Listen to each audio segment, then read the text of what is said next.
Welcome to 4th and 1. Voila. Okay, now welcome to 4th and 1. Okay, now I say now welcome to 4th and 1. Well, I always got it done. I said now.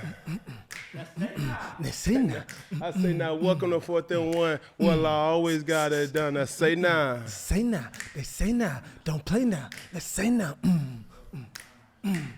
Come on in, hey.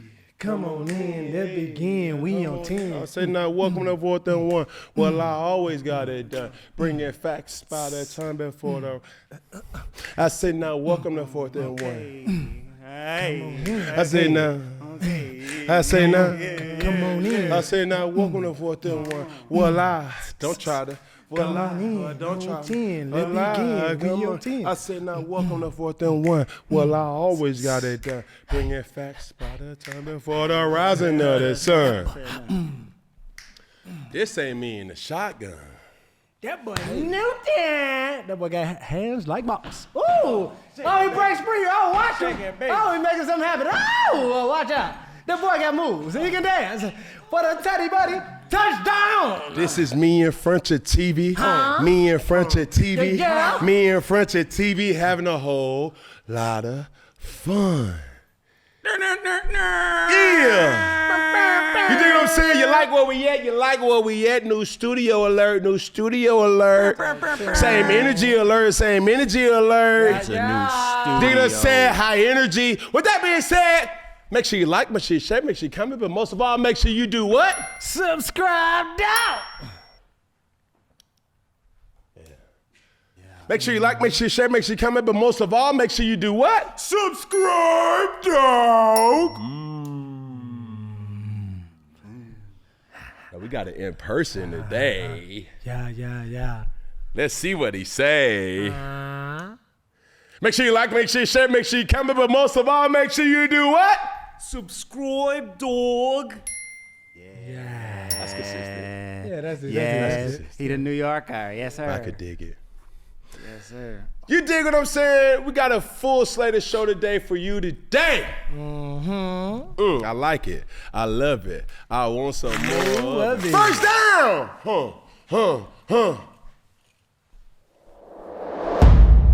Viral moment of the week. Let's see what we got. Playoffs? We're talking about playoffs? Yes, sir, Ski. Get in on the action at DraftKings Sportsbook, an official sports betting partner of the NFL. Ready to place your first bet? Me? I'm rolling with Lamar Jackson and the Baltimore Ravens. So go into Buffalo as 1.5-point favorites to beat the Bills. Go to DraftKings Sportsbook app and make your pick. Lines and odds are subject to change.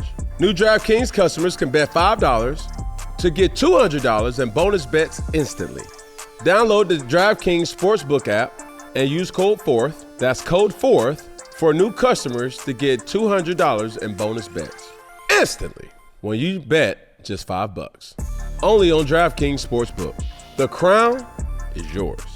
Gambling problem? Call 1-800-GAMBLER. In New York, call 877-8-HOPE-NY or text HOPE-NY 467-369. In Connecticut, help is available for problem gambling. Call 888-789-7777 or visit ccpg.org. Please play responsibly. On behalf of Boot Hill Casino and Resort, Kansas. 21 plus age and eligibility varies by jurisdiction. Void in Ontario. Bonus bets expire 168 hours after insurance. For additional terms and responsible gaming resources, see dkng.co/audio. Man, the internet can be a nasty place.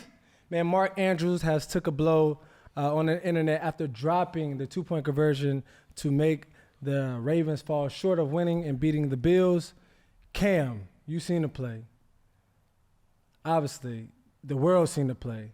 What would you say to Mark Andrews right then and there if you was Lamar Jackson? We got hair on your back, and it's okay.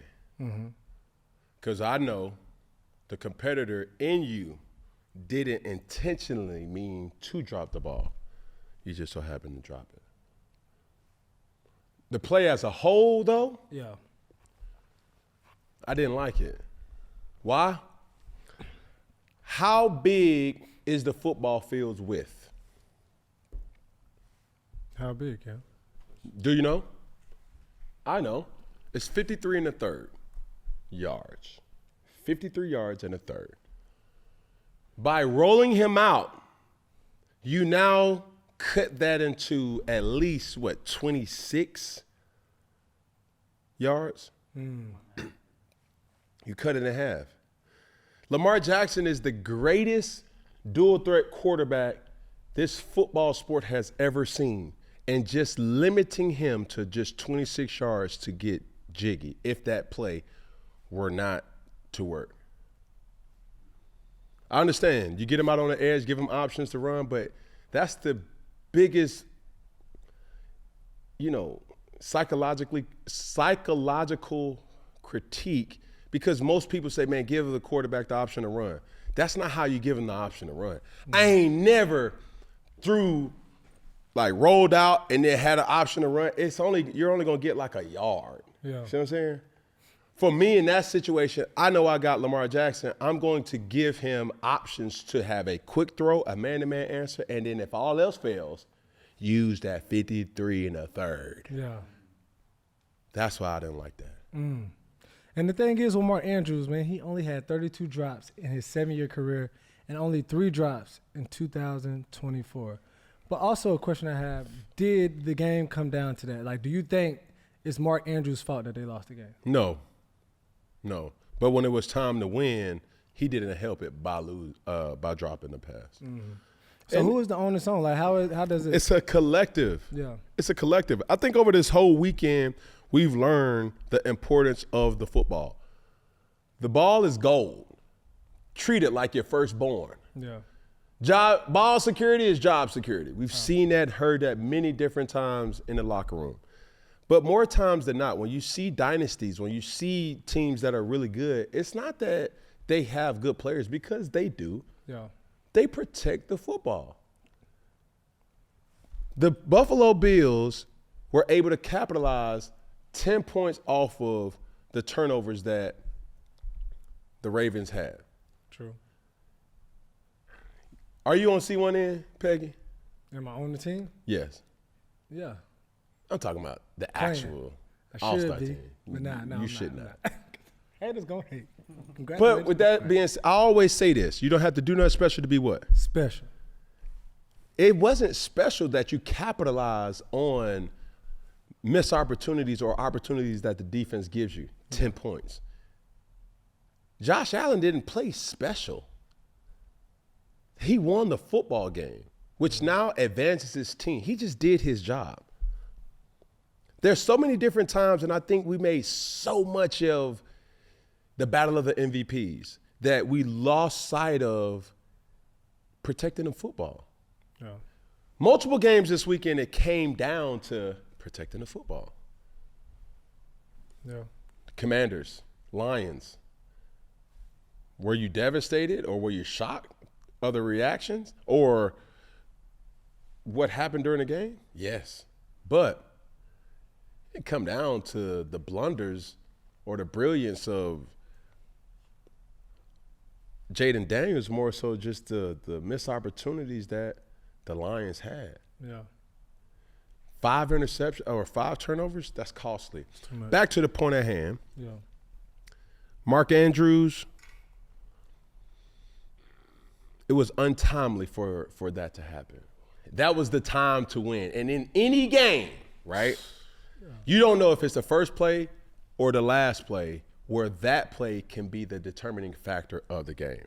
That's real. And that's what was one of those plays. It's like, golly. Had to happen now.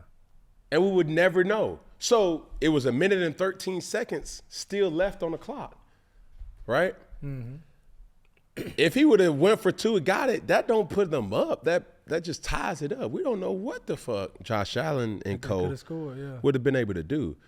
But in the famous words of Stephen A., it can't be you. Mm-hmm. Don't let it be you. Yeah.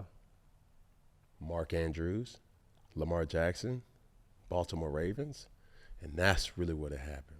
But last thing about this topic too, in this new era of social media, now people say so many horrible things online, but they won't say it to your face. And you speak about that before. Yeah. Like, what do you have to say to people that now are DMing and tagging and making these hashtags about players and not keeping that same energy if they would see them in person?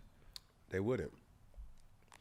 Is it too far? Is it too much? Like, what's your thoughts? Is it free speech? Free speech, bro. It comes with it. Yeah. I don't get mad at a person for saying something. Only thing I'm gonna say is just keep that same energy if I ever see you. Because my rule is if you have to sneak to do it, you're not supposed to be doing it. That's real. If you can hide behind a fake page, bro, you're not supposed to be saying it. Have that respect at least. I don't got no fake Instagram or a fake TikTok. If I say shit with your OG confessionals, if I don't like that shit, I'm going to tell you I don't like that shit. I don't need to go under the real Ace Boogie. Yeah, I got hit him with the You know what I mean? Yeah, like I that shit corny. But you can't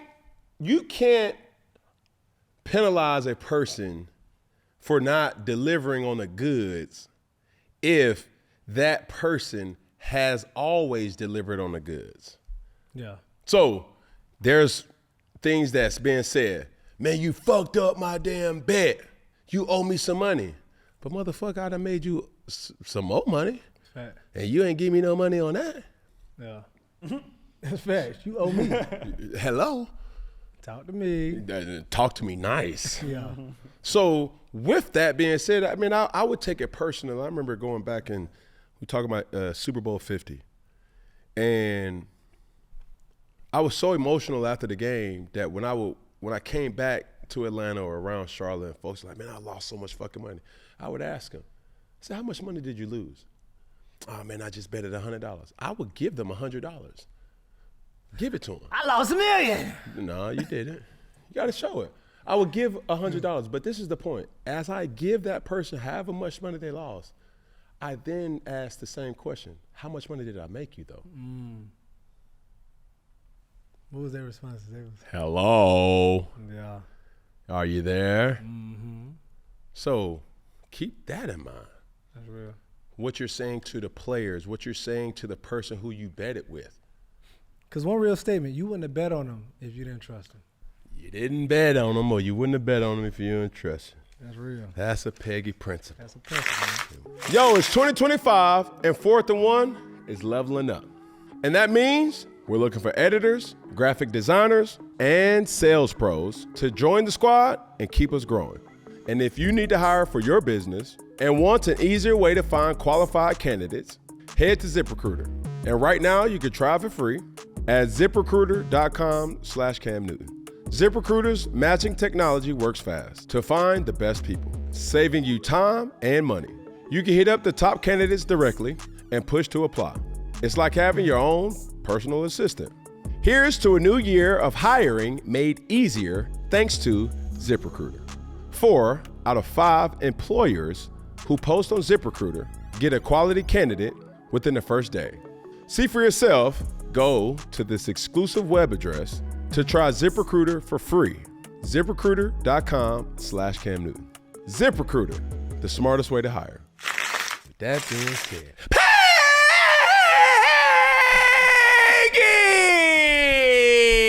What's good, bud? Yeah. Come on now.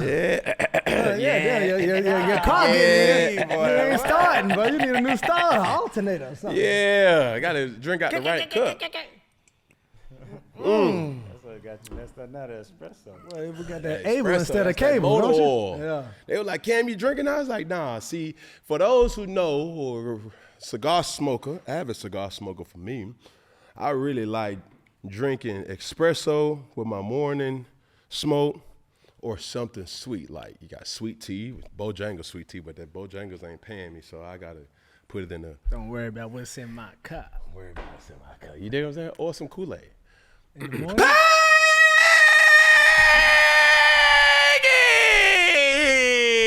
What's good, bud? Yeah. Come on now. Damn. He got to wake up in here. Yeah. It's time to spark up. You feel me? Come on now. How was your weekend, brethren? Man, the weekend was good. What the fuck did you do? Was good. You got some good yams? Yeah, and some greens and some collards. Nah. Some yams. Extra serving of the yams. Say that. Get to the yams. All right. But the weekend was good, bro. Chilled out with family, friends. Kicked it. Seeing you in your element, son. Coach Cam a little bit. I seen you over there doing film study with the kids too. Oh, you was there. Popped in and seen all that. Yeah. So it was good, bro. We kicked off the weekend right with some good Funky Friday content too. Yep. Good shows. Yep. So it was good, man. The weekend fly by. It does, bro. The weekend fly by. Do you really have an off day, Peggy? No. And I'm glad you said that. Okay. Cause we need to talk about it. Because we need to talk about that, all right? What we need to talk about, Peggy? The vacations need to come nearer and dearer, okay? Peggy, when you signed a death row, bro, Oh, my you God. signed your life Damn, away. You know what I'm saying? you made a deal with old Boogie. You Oh, did. man. There ain't no PTO. I'm already dressed like a damn rapper right now. You know what I'm saying? God told me what's But up? appreciate your services and your commitment. But you got to read the fine print, Peggy. Well, goddamn, let me take off these shades. You know what I'm saying? Got Everything to. was good, though. Hey, everything was good, man. We had, it was good vibes, bro. So being around the spot, the new stew. What you got on, Peggy? Well, what I got on is some of that Big Ben, I got that Ben Roethlisberger. I got too many layers to take my jackets off. I thought you had the old alternate Colin Kaepernick jersey. It's a Steelers. So you know what I'm saying? Steelers Nation. So basically you saying shit, you bring your girl around, you gonna steal her. Hey. And my boy, hey, you might as well pull out your terrible towel because you don't need to come wipe your on now. eyes, boy. You feel me? There you go, Your Peg. girl around me. There you go. Take it for real. What we got, Breland? Oh man, I'm back in the Miami, the Finkel. What's my boy? Ray Finkel? Ray Finkel. Einhorn's Finkel? Finkel's Einhorn? Yeah, that's all I got. I'm staying with what I got.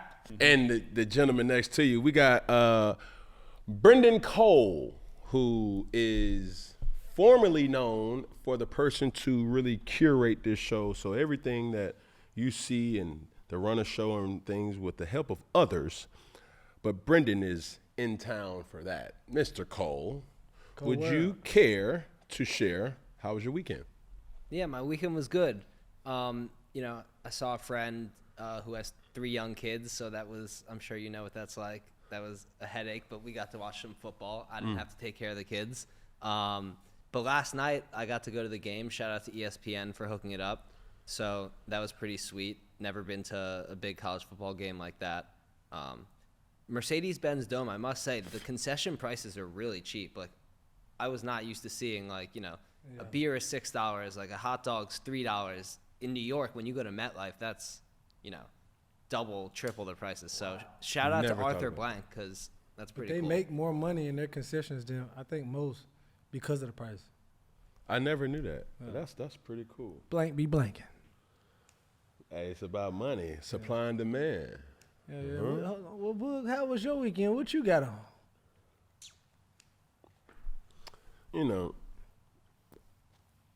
To your point about do I get off days, I really don't. But I don't want them either. Oh, okay. I'm in that grind mode of how old I am and what I have to make sure. When I get about 60, that's when I'm going to ease up on you fucks. Oh, really? 60. About 60. I got 30 more years to apply motherfucking pressure. I was told to not curse as much on this show, so I'm going to try to work on my tongue. That's I already did it. That's $1 in the penny jar, huh? Yeah. In the sweat jar.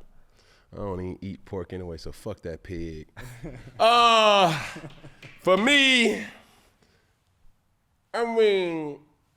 if you're gonna find me in the famous words of one of the greatest to ever do it, how do you pay your fines? Is it Randy Moss? Straight cash, homie. Straight cash. My dog, Randy Moss. You feel me? You know when your impact is impacting because your name becomes a verb. That's true. Mossed. Like, boy, you just got mossed. That right there shows you his impact, and I don't know if anybody would ever do it again. They don't say you got Megatron or you don't got Odell or, it's Tyreek, Devontae, So shout out to my dog, man, get well soon. And I'm going to keep, putting it in the universe, man, But the sauce is immaculate, you feel me? So it's some light, Peggy. Some light. Huh? You know what I mean? And that's what it's pretty much all about, man. So I'm excited. Appreciate the team. And let's get right into the show. Here we go. Next clip. Hey, Cam Newton here. And this episode is brought to you by Roe. Valentine's Day is right around the corner. But that real, good, passionate romance, that strong, hot, uncontrollable romance should be a year-round pleasure. They say the best gifts are experiences. So take your girl on a ride of her life with Rose Treatment. Rose Sparks is a 2-in-1 prescription treatment for stronger, harder erections. They hit that bloodstream faster because they dissolve right up under your tongue. Getting hard faster means more bonds. After they dissolve, they typically take about 15 minutes. Rose Sparks stays in your system for 36 hours, so you can go back to back to back to back to back, back to back to back to back to back. Roe connects guys with a medical provider 100% online. So there's no awkward conversation with in-person providers. If prescribed, new sexual health patients get $15 off Sparks on a recurring plan. Connect with the provider at ro.co/fourth to find out if Rose Sparks is right for you. That's ro.co/fourth.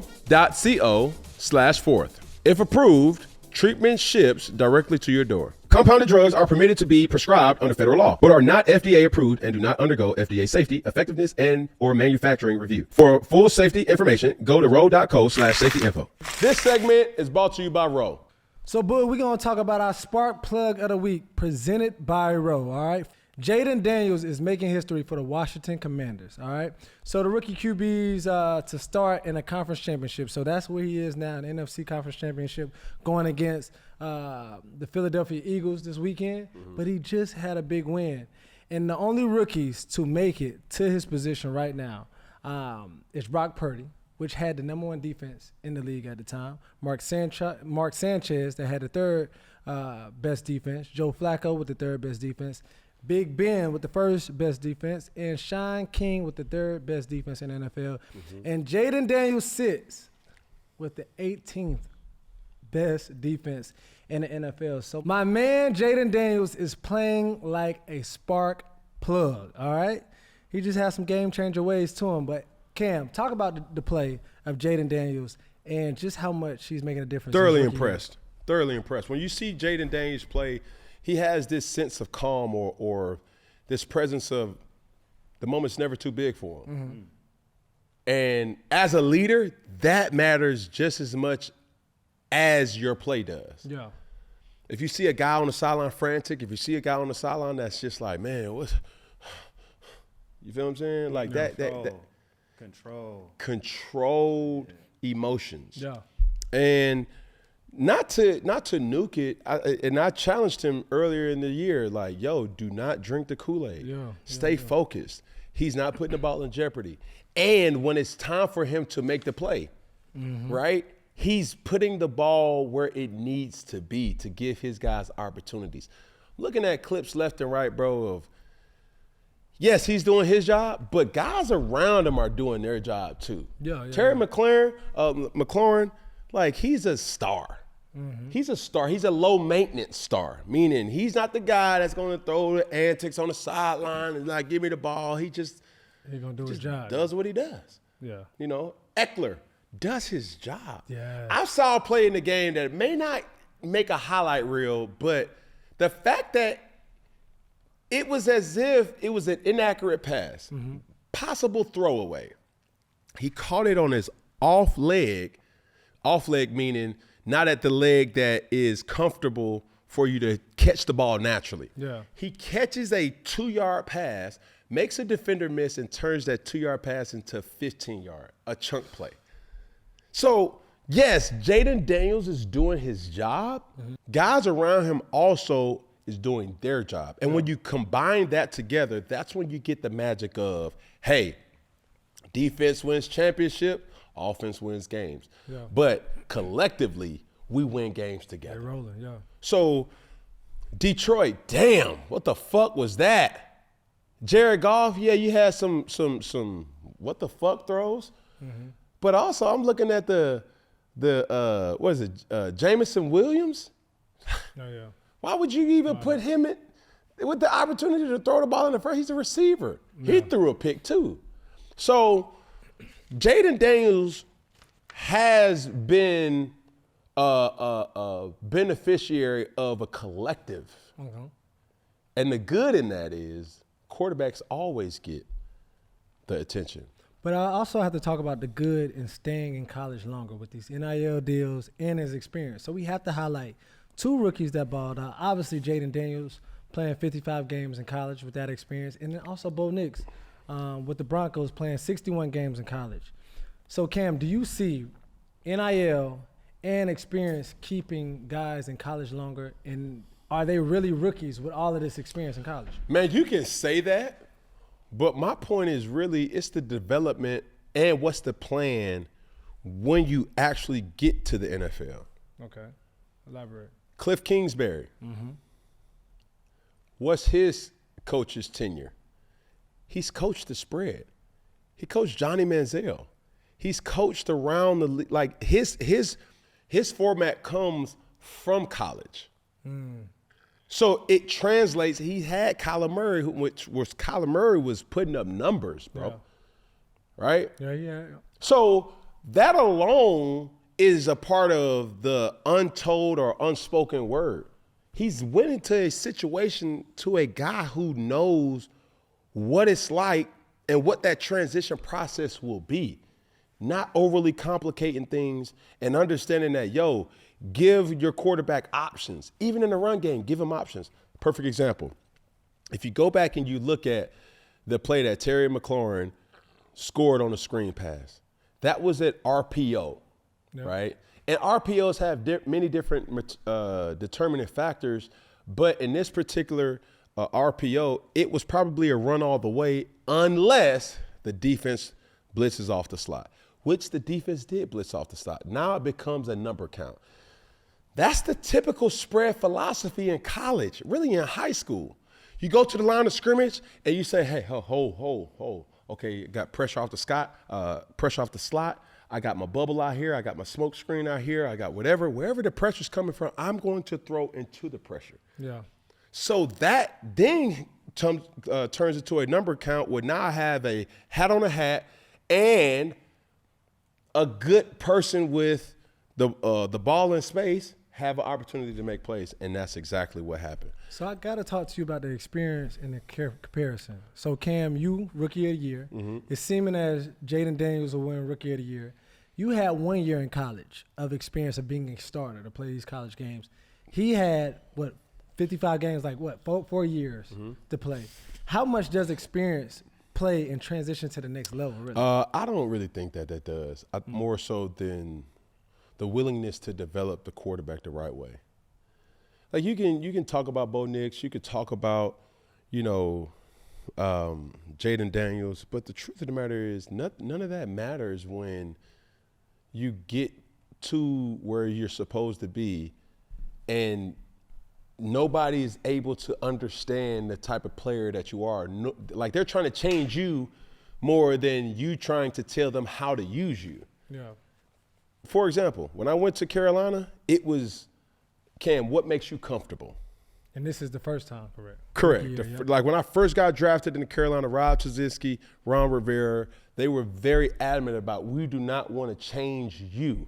If you feel comfortable running the football, we're going to give you opportunities to run the football. But understand this, we're not going to make it a habit of running the football. And it was so new that they didn't even really feel comfortable by having their quarterback run a power run. Meaning you got a guard pulling, you got a lead blocker. Sure, Typically that's a tailback. That's a Derrick Henry. We're not normally seeing a quarterback have that type of capacity of play.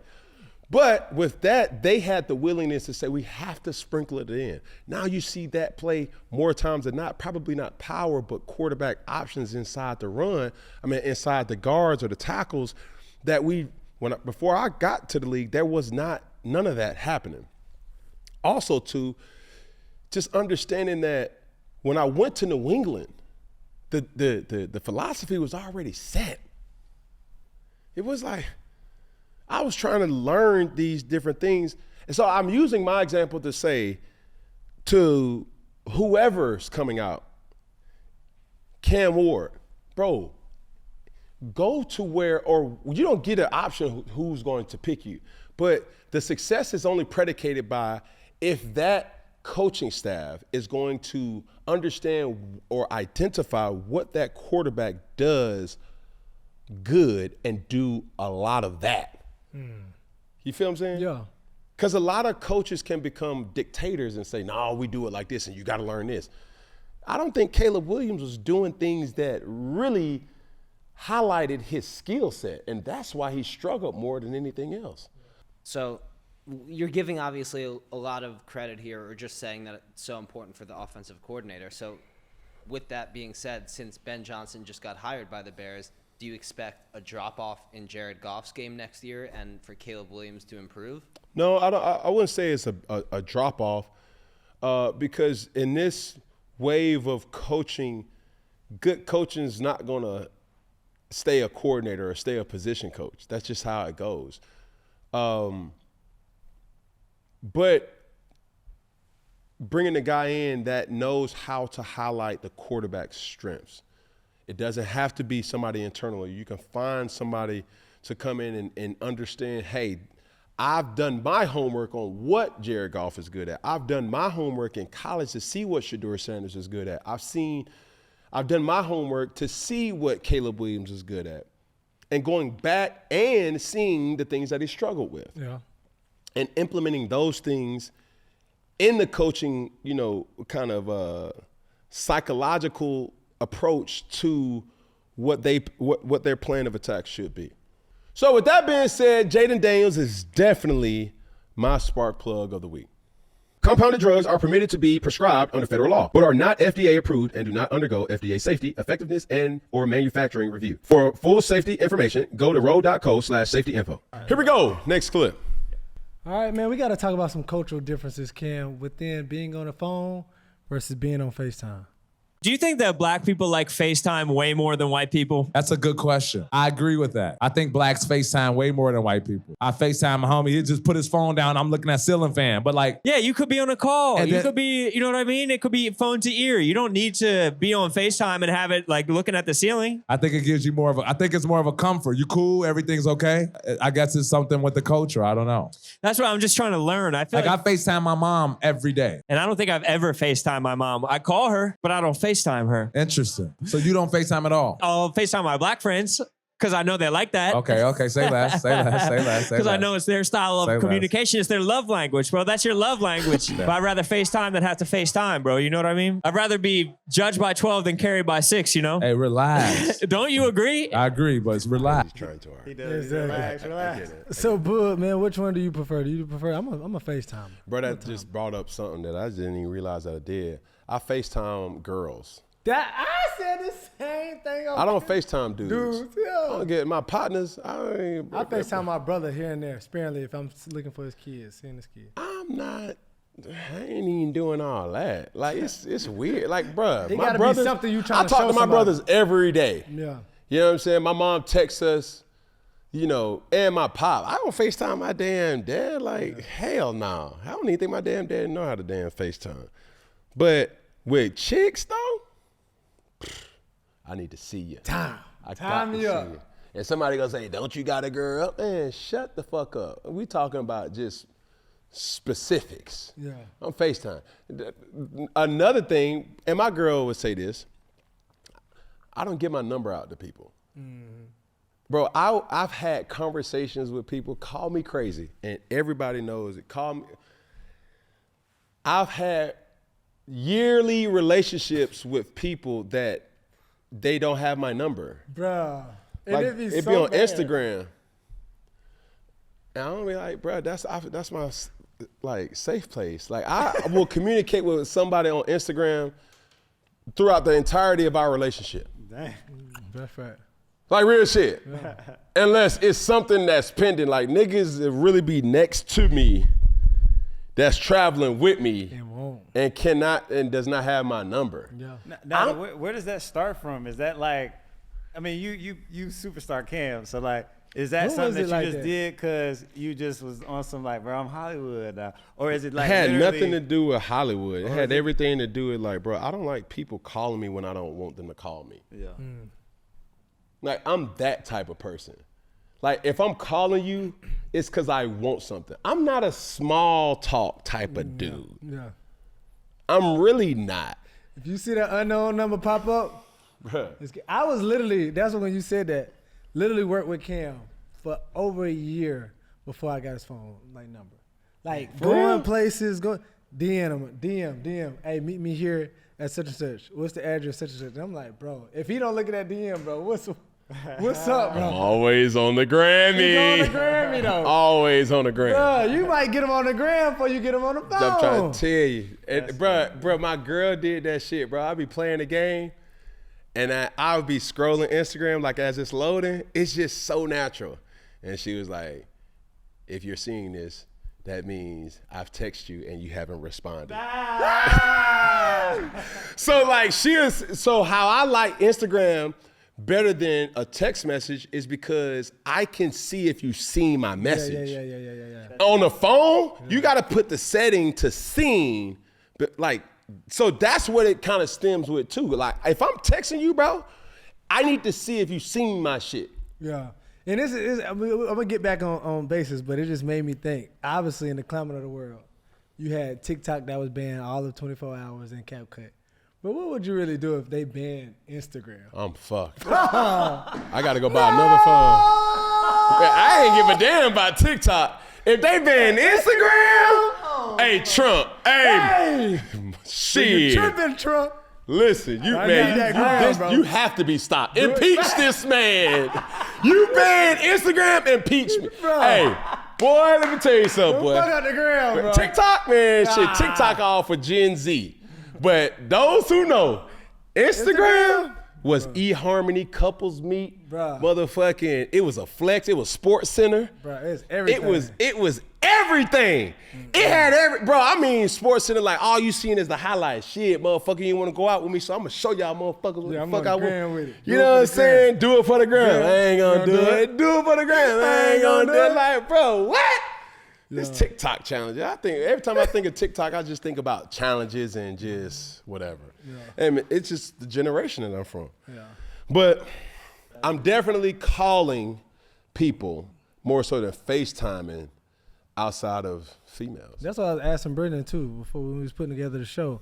I'm like, Brendan, he was like, do you FaceTime? Is it really like a black thing? And I'm like, bro, I FaceTime my mama and like my close family members. And I was like, Brendan, have you FaceTimed your mom before? Literally have never FaceTimed my mom before. And I think maybe the only times we have is like she's trying to get rid of something that was in the closet and she's like, is this yours? Do you need this? But, Right. But I don't, the only person I would say I FaceTime is my grandma, but that's because I call her and then she's like, let me see your face and puts it on FaceTime. But I Yeah. would never start out by FaceTiming someone. Bro, I started off with an Android, and when I got an iPhone, bro, that FaceTime that changed the game, bro. Let me see your face. Come on. No, that was like so many different times though. If we going back, I needed to see if you look like that. Bruh. And that's, you gotta do that spirit of the moment. Boom, you FaceTiming me? Yeah. Cause now, let me tell you this now. Let me tell you what social media has done in the dating scene. She don't look like that, bro. Facts. She does not look like that.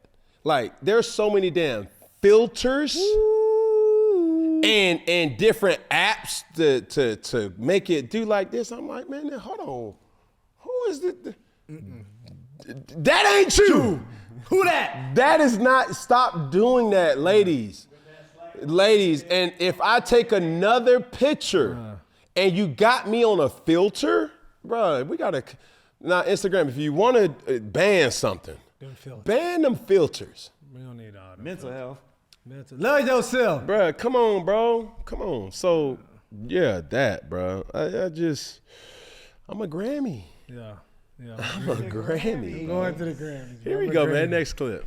Man, we're talking about the Instagram, man. You got to talk about the age, man. All right? Age requirements to be a young nigga or an unk. All right? Goes viral. So, a young nigga category, 13 to 24.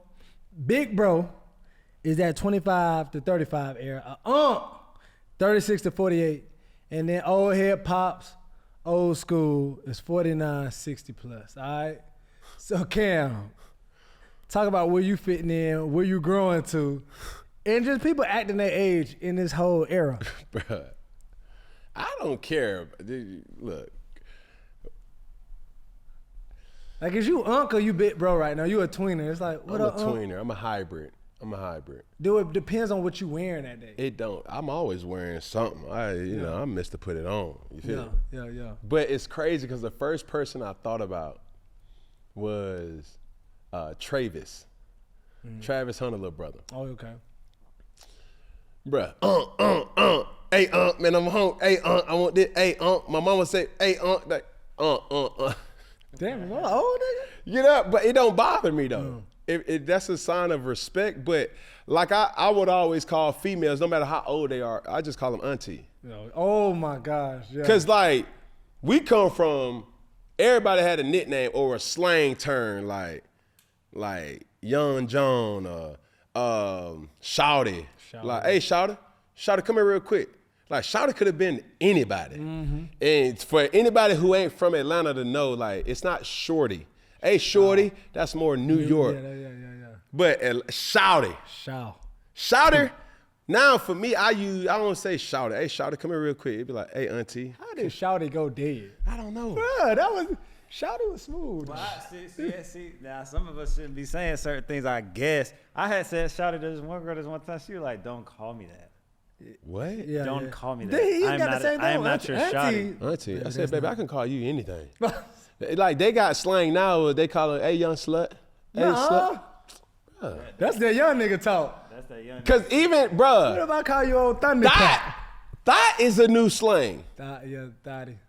You know what I'm saying? Like, yo, that's your thought. Bro, the crazy way like that lingo changed depending. If you in that old head, Bruh. it's that Thundercat. But hold on, let's say this. Certain words break generations. It breaks the barricade of what you can talk about. For sure.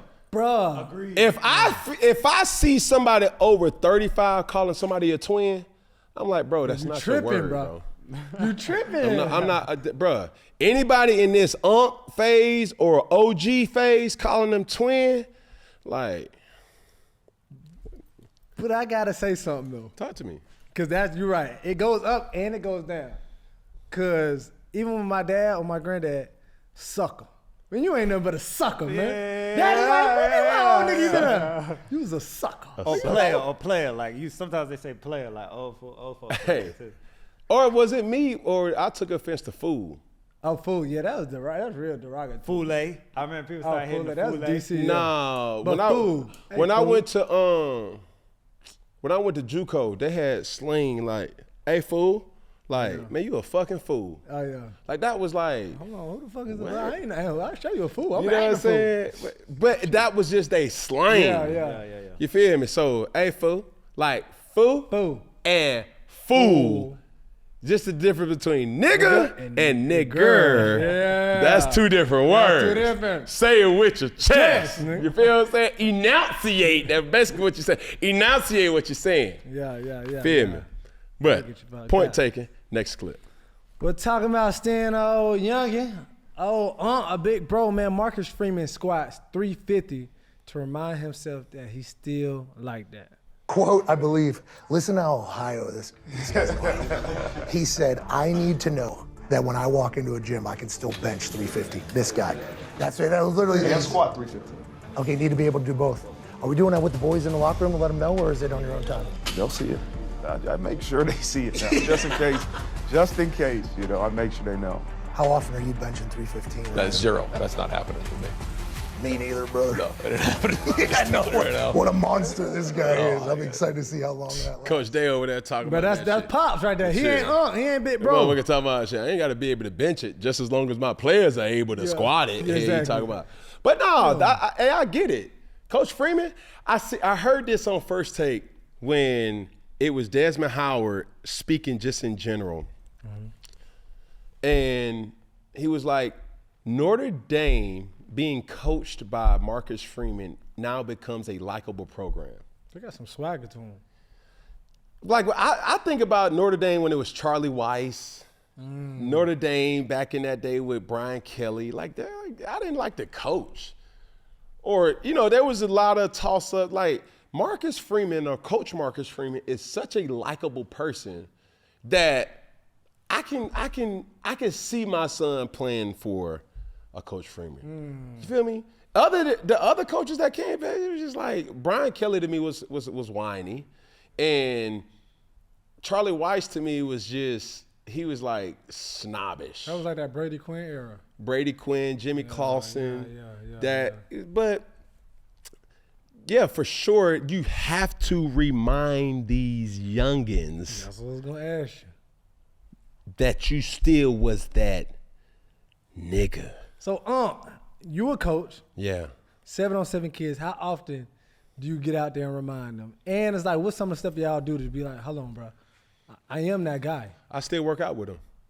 Workout meaning field, gym. Work what? out with like, bro, I don't work out just to stay in shape. I work out just because that day when my sons run up on dad or pop, I'm going to be ready. Yeah. Oh, I'm going to be motherfucking ready. Yeah. You got me fucked up thinking I'm going to let my damn son bow up at me. I almost had one of the moments too. China, about 17 years old. I told him, I said, hey, bro, take out the trash, man. He was like, all right. I go downstairs, come back upstairs. Trash it up. The trash still there. I said, hey, man, didn't I tell you to take out the trash? Yeah, I'm about to. The fighting word. So that's when the parent left. The parent. The parent left. And now I'm talking to you like you trying me as a man. Yeah. I say my nigga, if I had to come back up here one more time and that motherfucking trash ain't taken out, I know something. And then you gonna yell all you want to, but beat your motherfucking look. Yeah, you done put the baby boy hold on him. Hey. For your mama, nigga. Hey. For your mama. Listen, bro, like, so that right there, and for those who know, China, whose real name is Jayden, right? So he's already in college. So I had, like, when the kids would come over, he would come over, and then when we had serving as his father figure. Those things I had to say, I said, bro, I got to stay on my P's and Q's. You got to. You got to do your push-up. Because Eat your Wheaties now. Chosen get to high school, Suge get to high school, Pumbaa and Caesar. And they got your genes. They got your blood. They going to be eye to eye. Hey, bro, we be going to work out. Like, I really, like, those who don't know, man, I don't really have a lot of friends, right? And when I go play, I take my kids with me. Yeah. Because I build, like, that's our rapport, like, daddy, son, daddy, daughter, you know, time. So when I go work out, the kids be with me. And they got this new thing now, like, they all take off their shirts. Hey, nigga, I got more abs than you. I got more, I'm strong. Like that, like I got boys. Like that shit just gets me excited. Like, look at these little niggas, look at this. They hitting each other and knocking on each other. I said, I like that. That's how I was, me and my older brother. And I'm saying to myself, like, everybody looking, like, damn, they already got abs. Yeah. Damn, they already got, like, they swole. Yeah. And I'm looking at that as like, hold on.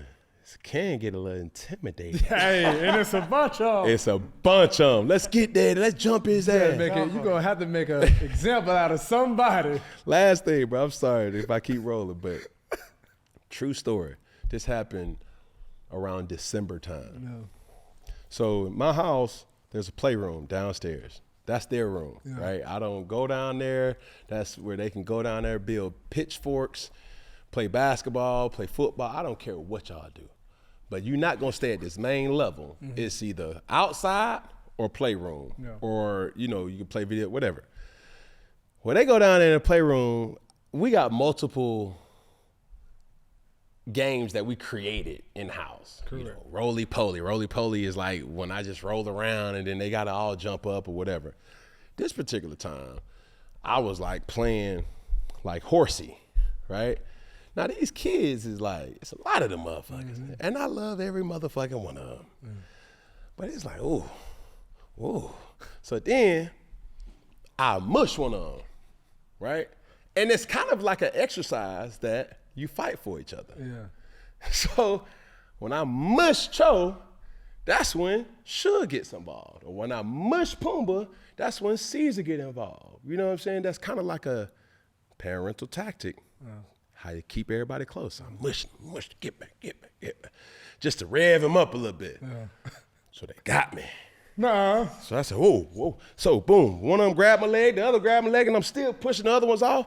But then they run behind me, then they jump on my back. One of them just jump on my back. I'm like, oh, and you know it's getting tight. With that lean, And them eyes, I'm like, oh, Jesus, that didn't get me. Whoever was on my right leg lifted me up a little bit. I said, whoa. It turned serious. So everything was just joking like, get back. Boom, nigga done. I said, whoa. Get your leg. Whoa. Hey, stop. And I would have been good if my nanny wasn't there. My nanny was witnessing the whole thing, and she was like, all right now. So then I felt like Pinky on Friday. Almost made me. You know what I'm saying? That sounds like that question of how many 10-year-olds can you take in a fight? Have you ever heard that before? Yes, bro. But Chosen's 9 now. Yeah. So I'm like, bro, I gotta stay in shape. Yeah, you gotta. Cause they got me. Yeah. So I gotta be damn skimpy, cross my T's and dot my I's. Bro. So, to Coach Freeman's point, I always gotta show them. Cause when they roll up, what Macaulay Culkin say on Home Alone? They come back again, I'll be ready. Here we go, second down. Questionable call of the week. Let's see what we got. Man, this is interesting. Obviously, just coming off of the national championship, and the question is, does money equal championships? All right, Tier 1 talent has grown due to financial increase within NIL. Yeah. All right. So obviously, Ohio State has just won, being the number 2 highest organization with NIL funds. All right. And so, Cam, the question is, do you see different champions growing in the Tier 1? I guess. So what are we identifying as Tier 1? So we identifying as Tier 1. You have like your UGAs, all right? You have your Texas, your Oregon. So everybody in SEC, is that considered Tier 1? Yeah, I would say everybody in SEC is Tier 1. Then you have your anomalies, so like your Notre Dames, your Ohio States, your Michigans, all right? People that are projected to have great winning seasons that will be ranked and fight for a championship. Or I'll say it like this. Tier 1 also can mean the amenities that your program provides. Correct. Amenities being money. You have the UCLAs, you have the USCs, you have, the Texas A&Ms. But everybody in the SEC garners a substantial amount of money, so that automatically propels them to be a Tier 1. What you're saying, or what we're saying, is now instead of the UGAs being the only dominant team, the Alabamas being the only dominant team, the Ohio States being the only dominant team, NIL changes that. Correct. Because now it's whoever is going to offer the most. Yes, yeah. It was very interesting to hear Ryan Clark and Swagoo on ESPN talk about the difference of the state of the SEC now, right? Let's talk about it. And he said to me, it was like, gone are the days where you have a Heisman in waiting, what you did, Cam. I went to the University of Florida out of high school. Tim Tebow won the Heisman. I ended up winning the Heisman later on in my career, but not at University of Florida. Correct. So with that, you don't really see the Alabama running back room like we used to see it, right? Because at one point in time, think about this. You had Eddie Lacy, Heisman finalist. Derrick Henry, Heisman winner. Mark Ingram, Heisman winner. Alvin Kamara, transfer. Oh, yeah. Josh Jacobs, I want to say Josh Jacobs was in there, and Mark Ingram, all in the same running back room. You feel what I'm saying? Yeah, that's stacked. The thing that made the U was you had Willis McGahee. You had running back for the Niners. Clinton Portis? Oh, you had Clinton Portis, Willis McGahee. What's Frank Gore? Oh, Frank Gore was in there, yeah. You know what I'm saying? And they had Walter Payton Jr. Gone are the days where we see college football have the depth, or the teams having the depth as they once did, because the program was what they were committing to. Nowadays, it's the money. Yeah. Brings the fun. So why would I wait behind a player, even though I know it's my time at waiting? But I can go make just as much, if not more, not only get more money, but also get more playing time to develop me. Yeah. Because there's nothing better than actual reps that's going to make you better. Yeah. I can tell you on film of like, man, this is an under defense, this is an over defense, this is a fire zone, this is a corner cat, this is a strong safety coming off the, like, bro, I can teach you all that shit on paper and in a classroom, but sooner or later, nothing's going to be better than actual live reps. So I have to ask you this question. In the landscape of college football, obviously you got the Big 10, Big 12, ACC, SEC. Normally, years prior, it's like, oh, Alabama, they're a sure shot to win. Georgia, they're going to win. Now, with this money, obviously Texas was the highest paid with NILs. Do you feel like you'll see a different champion every year due to the finances? Like, do you have to pay the best to play the best or to win? That's like, a what's your great thought? point. Yeah, I think so. If I'm hearing this, if I'm a booster, if I'm hearing this, if I'm somebody who loves their program and wants to see them win, I'm donating money. It's a write-off. It's certain things that I can really allow my team to have a chance. Because the thing that made me so frustrated by Auburn in Alabama was that we got the same pool. But how the fuck is it that Nick Saban is recruiting better? He got the same amount of resources. Resources being boosters. Okay. You know what I'm saying? Like, before Nick Saban went to Alabama, comparing Alabama to Auburn, what would you have said, hey, this was what's going to make Alabama better than Auburn? Nothing. At that time, before Nick Saban's reign, Alabama never had a Heisman Trophy winner. Yeah. Think about that. Tough. Their first Heisman Trophy winner was Mark Ingram. That was in 2007? No, 2008. No. Scratch that. That was in 2009. Yeah. Well, you look at, like, even Auburn's basketball team is better than Alabama. So to your point, like, there's nothing really stopping it. But I guess my question would be is it a stretch to say in the next 3 to 5 years that, like, there's over 10 to 15 teams that could win a national championship any given season? Or do you think it's a little lower, maybe close to like 3, 5, 7 teams? Like, how will things get? Realistically, I think it could really be 10 teams that can win it. You have your top tier SEC teams, year in and year out, right? You got the Georgias, you got the Alabamas, throw LSU in there, Texas A&M, you got Auburn, right? Florida, can't forget about Florida. So that's 7 teams right there. Then you can't forget about Michigan, Ohio State, USC, Notre Dame, Oregon. And Oregon, that's the one. Because they bag is deep. Think deeper than a Texas or something like that? I don't know. Yeah. But it's what the kids will want. Yeah. If they start throwing in allotments, which they probably already do, You start throwing in signature shoes. Bro, and you may think like, bro, I'm not giving no high school kid no signature shoe. Shit. Jeremiah Smith. Better have something on That mother, look. Yesterday's price ain't today's price, bro. Yeah.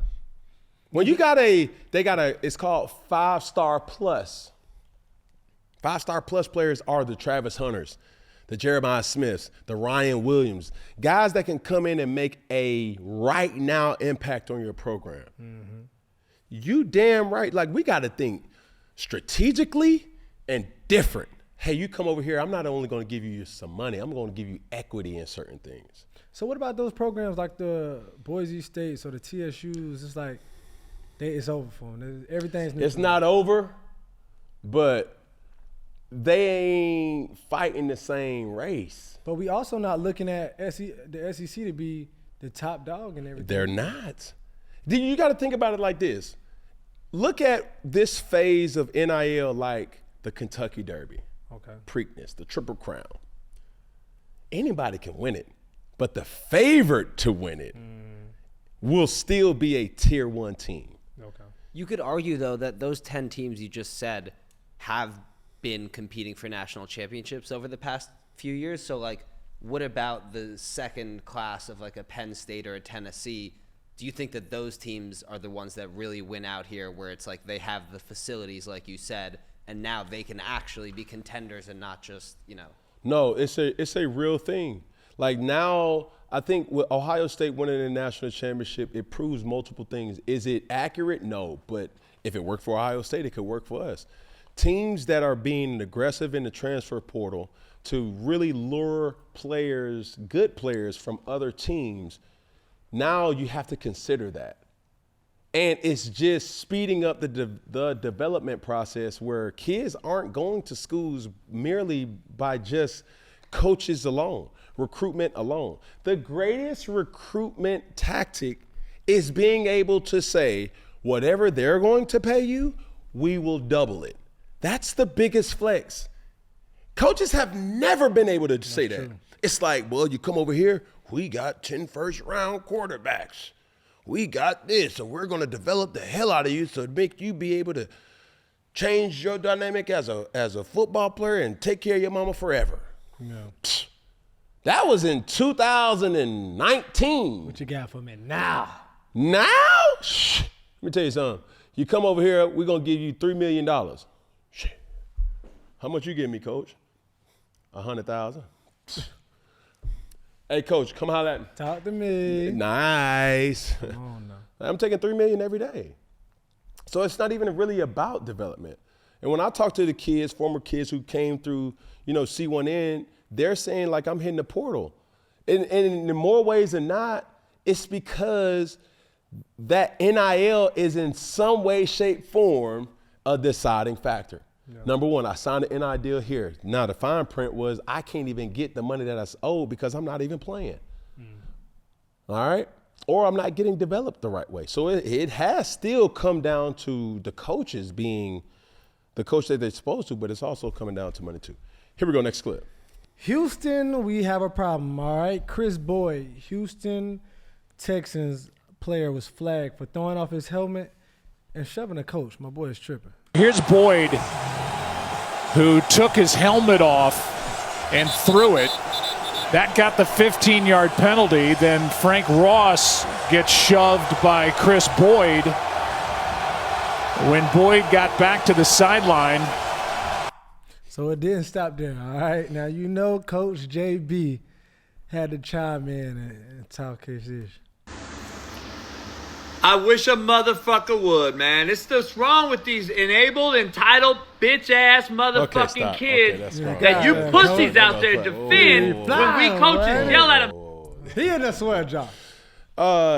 Even though there's a lot of things that I think Coach JB does make good points with, I don't think this is one of those good points. And I'm going to tell you from the player's perspective. Number one, just like any other thing in life, as a man, you know who to try. That's right. So, play that again. JB or the play? The play.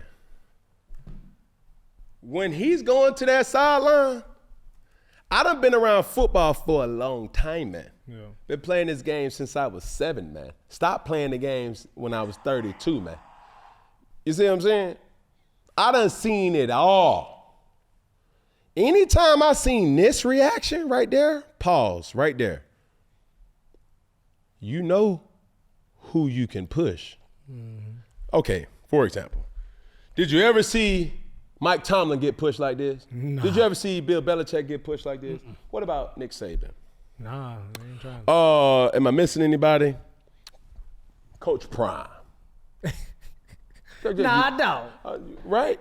Yeah. So you know who to push as a man, which tells me if I'm Detective Dan or Inspector Isaiah or Isaac, I don't give a fuck what you call me.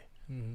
I'm looking at this as a player. There's something that coach said, because player-coach's relationship is so sensitive but also sacred.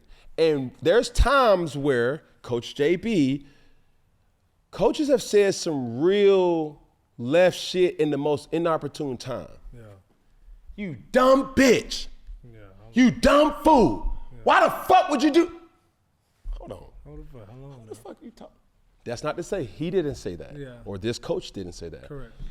But chances are he probably said something that triggered him before. Now when tempers flare, he probably triggered something. Yeah, because he later, he after the game, he apologized and said he was just too excited, and he apologized to Coach Ross for letting his emotions get the best of him. But we don't know the whole story and what he said when he was walking off. So allegedly he was, he got on him about throwing his helmet off after he got penalized, in which they got another 15 yards after, him throwing the helmet off. But yeah, to push the coach had to be something like that. Did you ever see D'Amico Ryans get pushed? Nah, but he spoke after the game and said that's not how they play. That's not what's supposed to happen. But I say all that to say, coaches, they not exempt from saying some outlandish stuff. Yeah.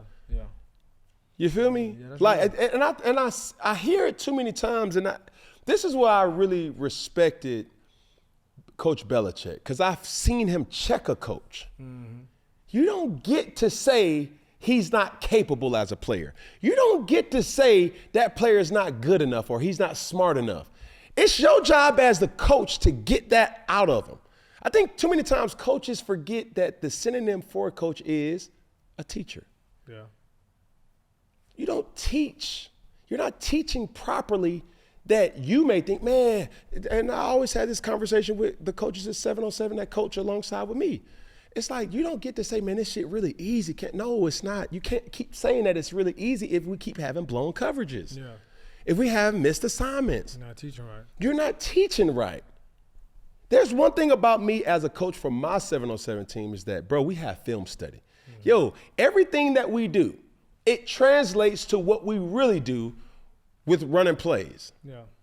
So, coach, it also goes to tone, words, how are you saying? And I'm not saying that Coach Ross said anything triggering, but I'm using this as an example that too many times coaches can say something, not forgetting or not remembering that these players are still human. And when caught into the moment, you say some disrespectful stuff, you're going to retaliate just like anybody else would. Next clip.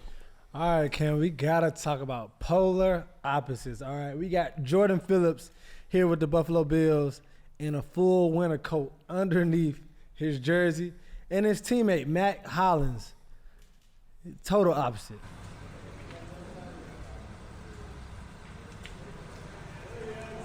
Gentlemen. So Mack Hollins like he ready for the beach, all right, and Jordan Phillips look like he ready for the blizzard. What do you think about that? And have you ever had a funny story or teammates that dressed different? It's like it's super cold and they got all these clothes on, or just like the guy with no shirt on? This is the thing that people don't understand. Y'all falling for the okie doke. Because some would say, man, that shit looks soft. Like, what the hell is he doing? He's a weirdo. Have you ever seen Mack Hollins play? Yeah. How does he play? He's a tough guy. Like he's always been that grounded, barefoot. Even when he played with, I think, the Falcons. The play. I don't. He's the grinder. Yeah, he like that. I seen him make a play in the game in Baltimore, and he's the extra guy on special teams. Yeah. He's gonna knock your fucking ass out. That's who he is. So for the fans or the people who think, oh man, this dude's soft, he's a weirdo. He's walking around barefoot. Until you walk up on him. You're gritty. You're gonna get your ass knocked out. Yeah. It happens too many times. People judge books by the cover and say, oh man, who the hell is this? They do it with me. Yeah. I mean, look at this nigga dress. That's soft. That's cool. Until you walk up on me. Yeah. I say all that to say, Mack Hollins, don't matter how he dressed, it's does he show up? In the big moves, yeah. He has that grit in him, which is my type of player. Yeah. Motherfucker gonna run through you. Motherfucker gonna pop his shit. Motherfucker gonna spin the ball, step over you. He got a fit. No, that was the Denver game where he stepped over a guy on some extra shit. Well, I was like, man, I like that type shit. Some shit to him. He's a guy's guy. Yeah. So, of course, one's dressed as a blizzard, the other one dressed as a beach, but it all comes down to what are you gonna do on the football field. Yeah. So how did you dress, Bull? Like when it was a cold game, did you go sleeveless, gloves? Every game I tried to dress the same. No matter how cold. Probably more layers, but I tried to keep my sleeves exposed. Because as a runner, the worst thing that you could do wearing long sleeves is the ball gets slick as a runner. Gotcha. So I would try to keep my arms exposed so I can have more grip. While controlling the ball. Third down, fan question of the week. Let's see what we got. Jen, no juice, said, would love to hear your thoughts on the varying narratives for similar QB stats from this past weekend, all right? Same stats, but they are analyzed differently between Allen and Hurts. Lamar put up higher numbers with the TO plus loss and gets more favorable analysts than Jalen. All right, so can you tell the narrative of the analysis between Allen and Hurts? Allen and Hurts. Okay. Quick. Josh Allen, his supporting cast are nameless. Jalen Hurts, his supporting cast is the Hollywood, you know what I'm saying, Hollywood walk. You got Saquon, you got Devontae Smith, you got A.J. Brown. That's the difference. Now you put those same amenities on the Buffalo Bills, it's going to be the difference maker. Did Jalen Hurts want that? Yes, no, maybe so. We don't know that. Yeah. But you got way more people to keep happy in Philly rather than guys in Buffalo. Yeah. Josh Allen's the bigger name. Mm-hmm. I can't say Jalen Hurts is the bigger name on the offensive side in Philly. Yeah, that's true. Next clip. All right, Year's elbow. He said, once a QB becomes elite / top 10 in the league, what do you think is the easiest thing for them to forget in regards to fundamental things that got them to the point that they are now and could negatively affect them? I think it happened to Lamar a little bit too in this past game is just let the game come to you. Yeah. But that's a part of Lamar Jackson's game. Stephen A. brought this up while we were on set the other day. He was saying, you can't be mad. It's something that I've been protesting all year. And I remember going back to the first time since he played Baltimore. And Lamar Jackson, similar, had an overthrow snap. Most times, well, 90% of the time, coaches will tell you to get on the ball to eat the play. Yeah. Well, Lamar didn't do that. Lamar picked the ball up, scrambled, made a guy miss, stiff-armed another guy, then ended up throwing a touchdown to Isaiah Likely. And I said on that same clip, you cannot be excited for that play to be made and not also be mad when that play doesn't go the right way. Yeah. Fast forward to the game where he had a bad snap, got away from him, and he still tried to make a play, and he ended up fumbling. You can't say, "Wow, yeah. No. Oh, yeah, no. Now, when they say, okay, Lamar, make a play. Then he fumbles. That just comes with that type of player. You have to expect the good and take the good with the bad. So for these type of situations or these type of questions, it's always interesting because of that takeaway. This is Cam's Conference Championship picks brought to you by DraftKings. Get in on the playoff action and see who is the king of the end zone at DraftKings Sportsbook, an official sportsbook partner of the NFL playoffs. They're going all in with $2 million in bonus bets up for grabs every game day during the NFL playoffs. Here's how it works.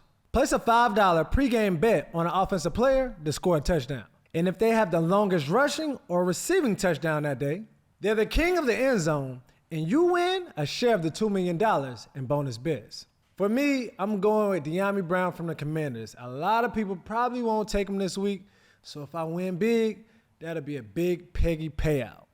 All right, Cam. This week, we both went Oford. All right. What? Yes, big goose egg. Got somebody. Did you win anything? Now I got that. Good. So, focused on the playoffs. Hate on you. Hate gonna hate. Boy. All right, man. Let's just turn the page on this. All right. Short memory. So let's talk about this week. All right, man. We got Cold World in the building. He is gonna give us the breakdown of the picks today. Yeah. So DraftKings right now has the Commanders as a 6-point underdog against the Eagles in Philadelphia, and the Bills are a 1.5-point underdog in Kansas City. So, I guess, Cam, do you want to start with, do you think the Eagles are going to win by more than 6 points? Are they going to cover that spread? Or are you going with Jayden? No, I don't think I think it's going to be closer than what people expect. So I'm going with the Commanders still losing, but not by 6 points. Okay. Peggy, what do you think? Man, I do think, I love Jayden Daniels, but it's going to run out this week. I'm going with the Eagles they're going to cover the spread. They're going to cover the spread this weekend. So they're going to win more than 6 points against the Commanders. He got to take a risk. I'm standing on business. He got to take that risk. He's trying to catch up. He's trying to catch up, Mustard. Yeah, so for the main attraction of the weekend, some might say, it's, Josh Allen, Patrick Mahomes once again. And Josh Allen actually has a 4-1 record against Pat in the regular season, but in the playoffs, he has yet to get past him. So, I guess, do you guys think that this is the year that he finally, gets past Patty Melt, or are we seeing another year of heartbreak for Buffalo here? I don't see it. Me neither. Patty Melt. That Patty Melt can be the same. It's from a different. It's a different perspective though, because I look at the road to where they got to now. Josh Allen has played teams that either one were incapable of keeping up to the pace. He showed that he's capable of scoring points with Denver, and then with Baltimore, they self-destructed with early turnovers. When you think about the Kansas City Chiefs, they don't turn the ball over. And they can put up points. So once you're looking at a team that is in essence the same as what you guys do, because they are the top. They finished the year with being the top team in turnover differential. I don't know how they win a game if the other team doesn't turn the ball over. Yeah. I don't see it. I don't see them stopping Mahomes enough. No. And this whole breakdown is like matchups. Playoff football, playoff basketball, it's still all about matchups. Mm-hmm. This matchup is, in my opinion, more favorable to Patrick Mahomes. So I'm going with Patrick Mahomes. And do you think that they're going to win by more than 1.5, or do you think there's a chance, that it's a 1-point game here and the Bills still cover? Well, in this case, when you have a 1.5 point, bro, now that comes down to if you're going to win the game. Because you can look at it and be like, okay, you can win by 3. I think the Kansas City Chiefs are going to win by more than 2 points. Yeah. I'm going with the same, man. Kansas City going to win more than 2 points. I feel like it will be a close game. But just like that, man. I like Patty Melts, Patty LaBelle, and Patty Mahomes. So I'm going with Kansas City Chiefs. Come on. All right, so recapping here, we got Cam's going with the Commanders +6 and the Chiefs -1.5, and Peggy's going with the Eagles -6 and also the Chiefs -1.5. And I'm going to give you guys, Brendan's bonus bet here. And I think if we're looking at a nice parlay and you guys want a nice juicier payout here, I'm liking the Eagles to cover the -6, Saquon to score a touchdown, Jalen Hurts to score a touchdown, and Saquon to rush for over 120 yards. And that pays out 4-1. So that's just a nice little bonus bet there. Get a little tricky with the tickets, huh? I'll kill you, Brendan. Look at you motherfuckers trying to insert them segments. Brendan, I like that. What you call the segment, bro? What's your segment, The bro? bonus bets. Brendan's bonus bets. Bonus bets. BBB. No Lamar. Big baller. You dig what I'm saying? Nothing wrong with that. DraftKings Sportsbook is crowning a king of the end zone every NFL game day. Download the DraftKings Sportsbook app and use code 4th, that's code 4th, to compete for a share of $2 million in bonus bets. Only on DraftKings. The crown is yours. Gambling problem? Call 1-800-GAMBLER. In New York, call 877-8-HOPE-NY or text HOPE-NY 467-369. In Connecticut, help is available for problem gambling. Call 888-789-7777 or visit ccpg.org. Please play responsibly. On behalf of Boot Hill Casino and Resort, Kansas. 21 plus age and eligibility varies by jurisdiction. Void in Ontario. Bonus bets expire 168 hours after insurance. For additional terms and responsible gaming resources, see dkng.co/audio. Here we go. Newton's Law. Man, Peggy. Man. What? Man? Damn. I've been waiting for this. Trying to call you something. Newton's Law, baby. Yeah. Let's talk about it. Let's talk about it. We're in the street, boy. Broke man bull. No. What they say? Superman no more. Yes, sir. Can you play the clip just so we can refresh everybody's emotions? Yes, sir. Different phase of my life that's going to require a different form of myself. Being in the NFL, everybody knows there's a large sum of money that comes to you in a short span of time. And being away from the game for 3 years, those checks don't come in the same. Like, I got 8 kids. It hurts me knowing that I can't provide like I once did. It hurts thinking that I'm Superman. But in reality, I'm just a man. What you're looking for is to reinvent who you are. We're going to keep challenging you. It's going to get harder and harder and harder. Okay. First and foremost, that's TV, ladies and gentlemen, which means the reality of that interview was longer than. They produced that. They produced that. it. They cut it. Like, bro. They knocked your head off, bro. Don't let him knock him in sugar. Don't let him knock him in We were sugar. talking for at least 45 minutes. Yeah. At least. That was just a step. Bro, the editors and the producers did something that every editor would do. We're going to lead with what's going to sell the show. Put it in the show. Yeah. Right? We were more talking about, just so everybody knows, and I'm going to get to the point, but we were more talking about my emotions. Yeah. Right? Because in that episode, we fought, squabbled, milled, milling, boxed, right? I've never in my life had an opportunity to fight barbaric. Barbaric means, okay, when you're boxing or when you slap boxing, it typically takes about, in a real boxing match, it's about 3 minutes. Right. 3-minute round. 3-minute rounds. Well, they were showing clips of the fight that, bro, we was fighting for well over 5 to 6 minutes. Yeah. Going. That's what I was going to ask you. That's what I was going to ask you, because people was getting hurt, and I was kind of like, but they just got there. Yeah, no, we were fighting. We were fighting. Squad, and this is where it was hard for me to emotionally come down from, because they were telling us to fight. Barbaric mean you can fight while they're on the floor. So when you punch somebody and they hit the floor, you can go down there and keep punching them. You UFC going. Can't hit him! Hit him! Finish him! And I'm like, what's happening? Even in football, you got 4 to 6 seconds before anybody comes. Yeah. And when the whistle blows, you stop. Like, that's like the trigger. Because y'all about to go over the cliff, they think.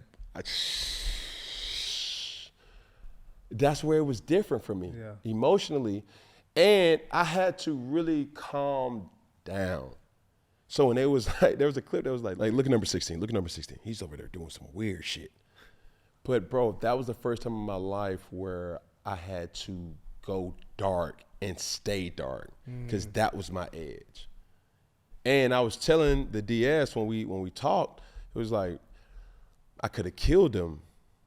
And they asked a personal question of like, is everything like at home? Like how are you managing being in the real world? Yeah. It was like, we don't have those rage moments. Yeah. So today or that day, it was like something that I'd never had since playing football. I got my moments. So even though, so when you hear the clip, I'm at a phase of my life that's gonna require a different version of myself. That's what I was talking about. Yeah. And knowing that I have kids and I'm not able to provide, that's not saying that I'm broke. And that's one thing I gotta ask, just to make it plain and clear. Is Cam Newton broke? Who listening? The world, Craig. I'm broke as fuck. Nah, hell no. Jokingly, no. To be able to have touched the money that I've touched, I'll be a fucking fool to be broke right now.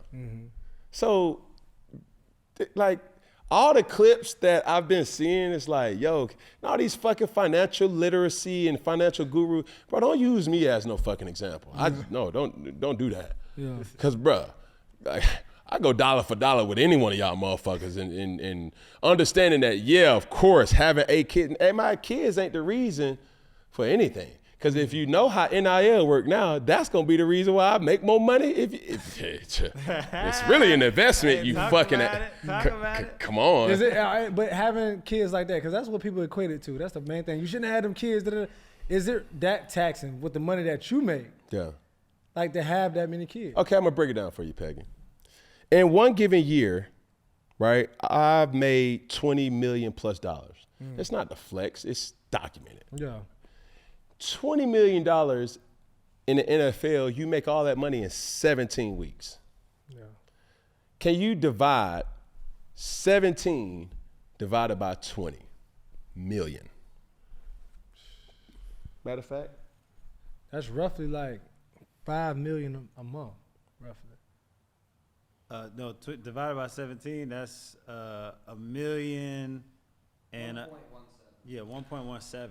So to break this clip down, when saying I'm not able to provide like I once did, I was making $1 million in a week.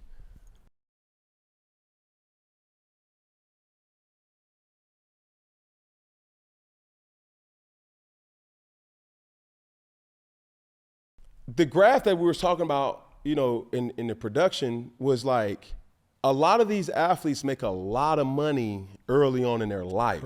Correct. And even if it plateaus, a lot of money that you're used to does not hit that mark. So I'm used to $1 million a month. What in the world could I do that can make me $1 million a month legally? So it's not that I'm used to making that. A week, I'm sorry. I keep saying a month. A week. Think about that. Yeah. There's nothing that I have created yet that can provide $1 million in a week. So when people hear I'm not able to provide like I once did, that's when I'm like, I have not made, in the last 3 years, making $1 million a week. Yeah. That's not to say I haven't signed a $1 million deal, but in a week? Yeah. That's a lot of money. Come on, bro.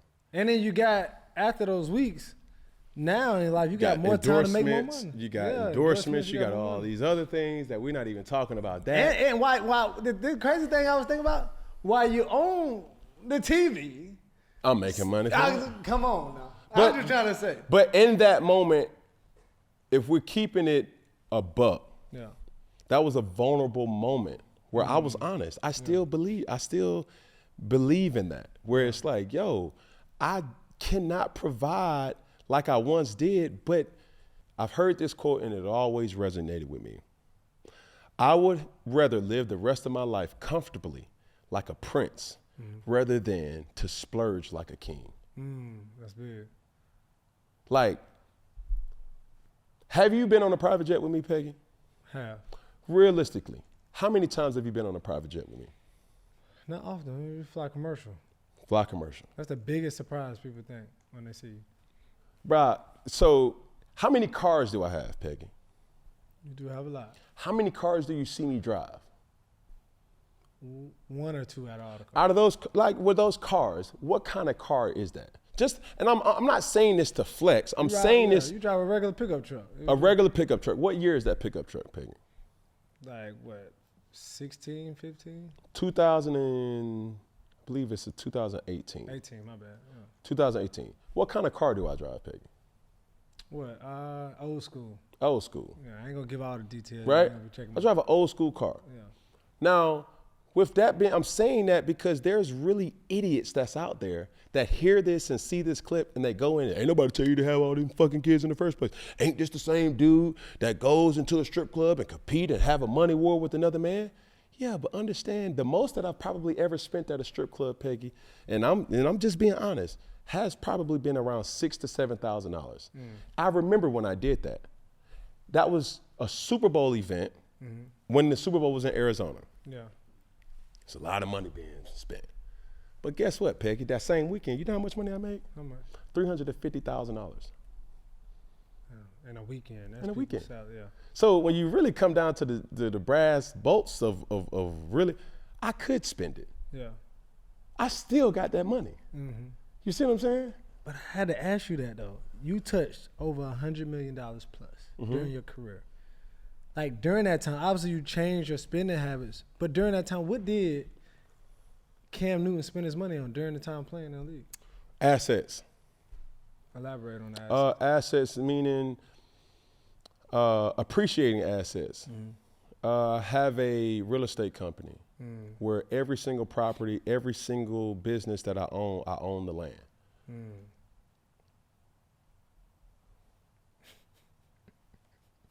And we're not going to really get we don't get into that money.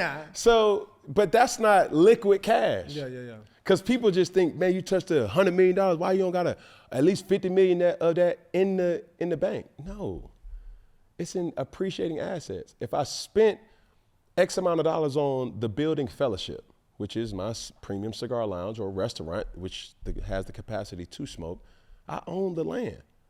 So if the business fails, I still can sell the building and get more than what I pay for it. I gotta talk about this though, Cam. Even with you had a cushion, $100 million cushion. All right, 90 to 95% of the NFL makes between $2 to $10 million. All right, during their career. Like in your unique position, and most of these guys weren't. Like what's some of the advice you would give for somebody like that? It's like 2 to 10 mil. You made double their salary in a year versus what them making in a week. Yeah. But what they made in the whole career. Like this, how should they live? Because there's a lot of players that we have seen in teams that they balling out hard, and I'm like, for sure. And you've seen it. Yeah, I've seen it. You've seen it. Like for example, like you'll see a person pull up in the Bentley, and you're like, damn. Is that the star player? Like, hell no, that's just a special teams player. He's 20 on the practice squad. But I'll say this, having the money that I've had, and people will say this, and you got to be very mindful of who you take advice from, because there's been a lot of people that have been getting exposed saying that these are these tax gurus or these, investment gurus, and they finding themselves in prison because it's a fraud. Yeah. But I say that to say, I still invested money and lost. Mm-hmm.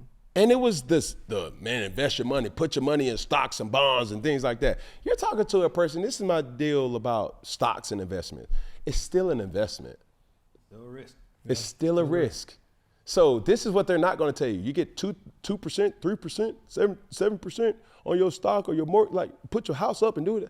I don't got to do that because I got the king remedy, and that's cash. Like, I ain't got to invest my damn money. I don't have, this goes back to spending power.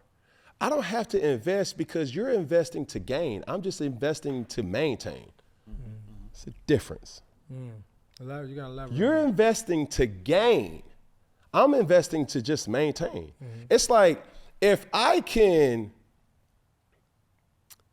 have, like, the thing about being in my tax bracket, the only thing that kills people is taxes. Yeah. So that's how you go broke. You don't go broke because you just have these splurging yachts and houses and this. You go broke because you don't understand the value of how to use your money to pay your taxes. Because everything that that $1 million a week year, I got taxed damn near 7 million, 10 million, if not more. Yeah.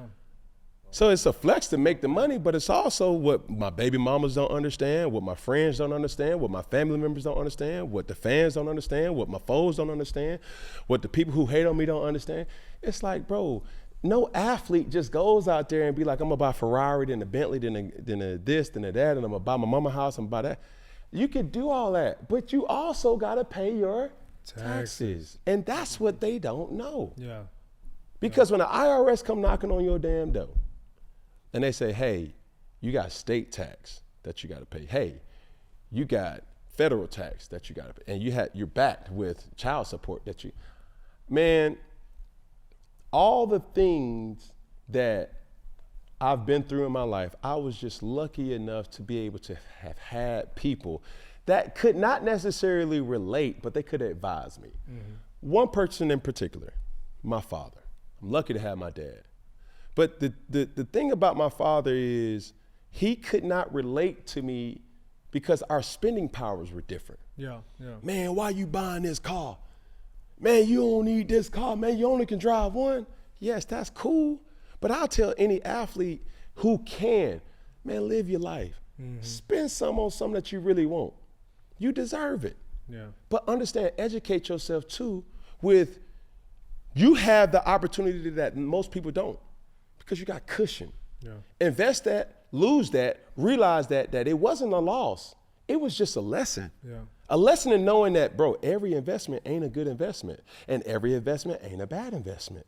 And understanding that the money that you're getting now, if you were to put it in a stock, it's not going to look the same as the money that you're making every week. Yeah.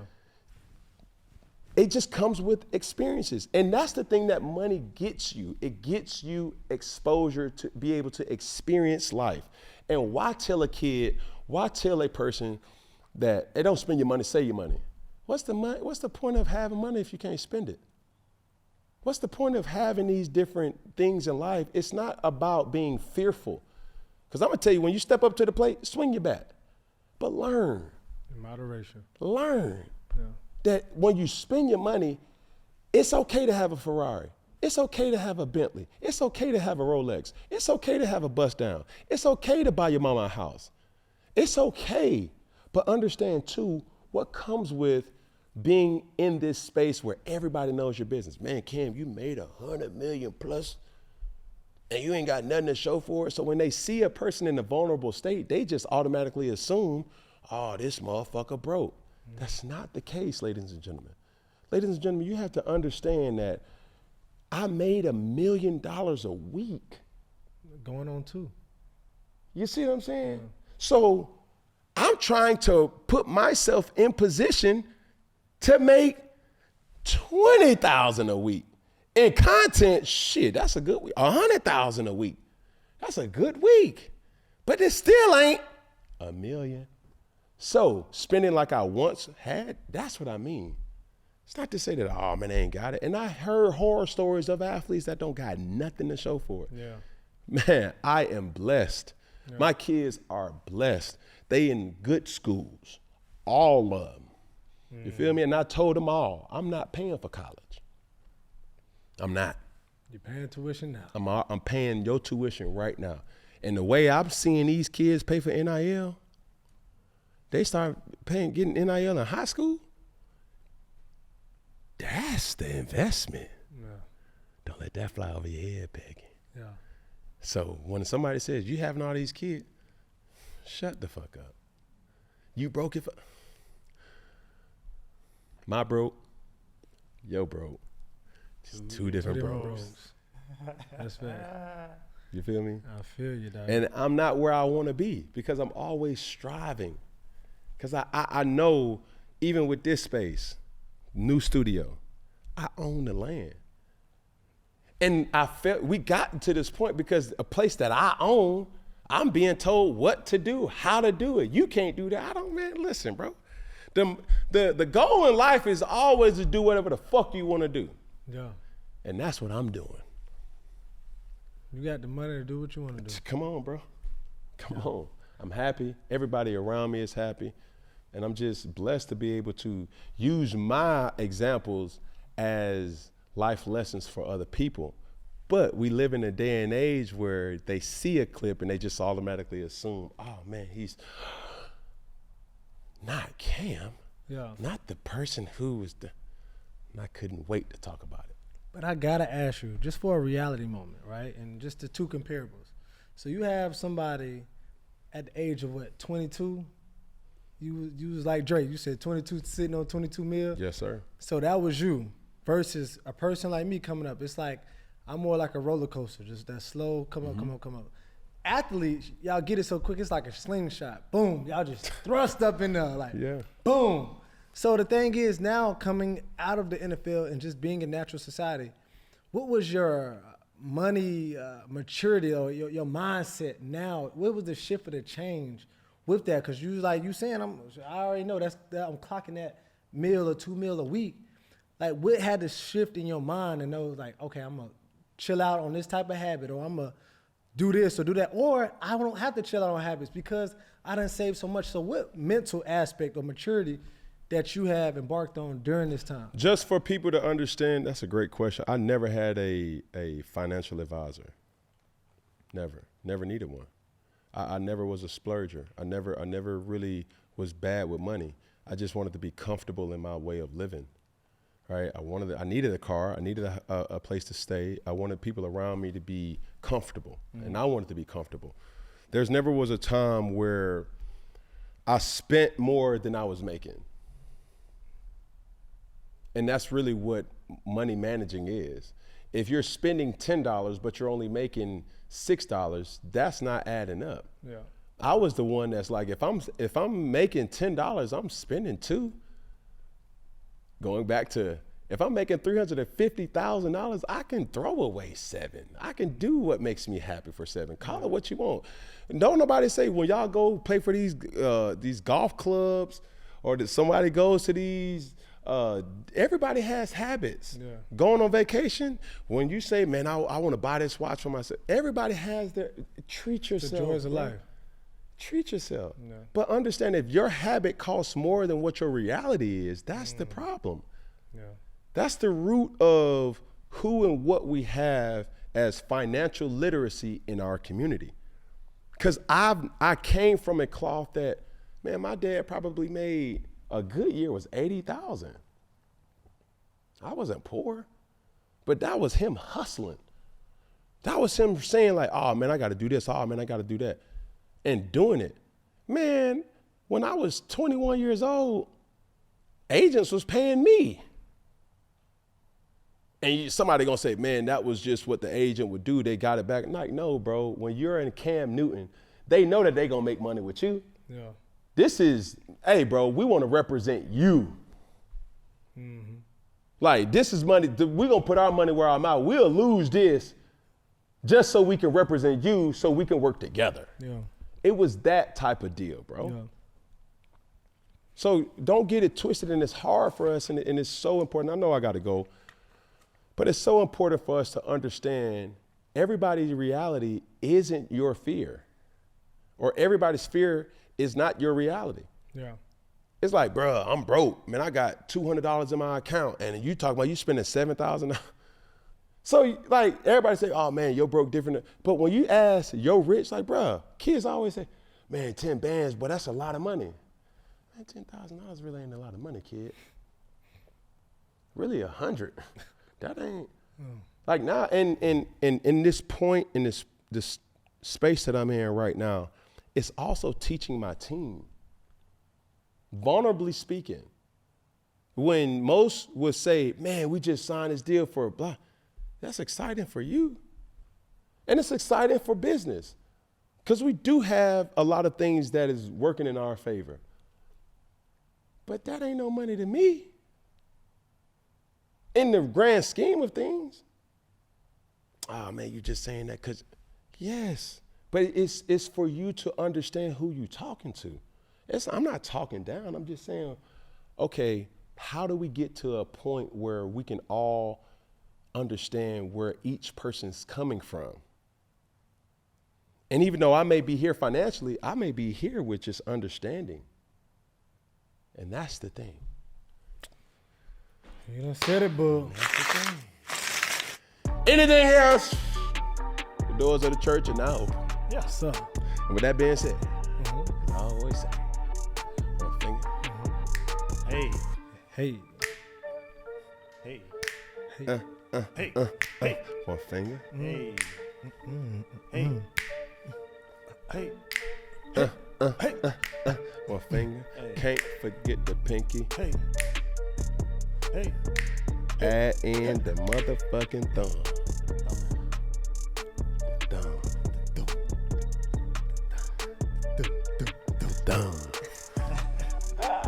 All together, one love. You dig? And it's a wrap.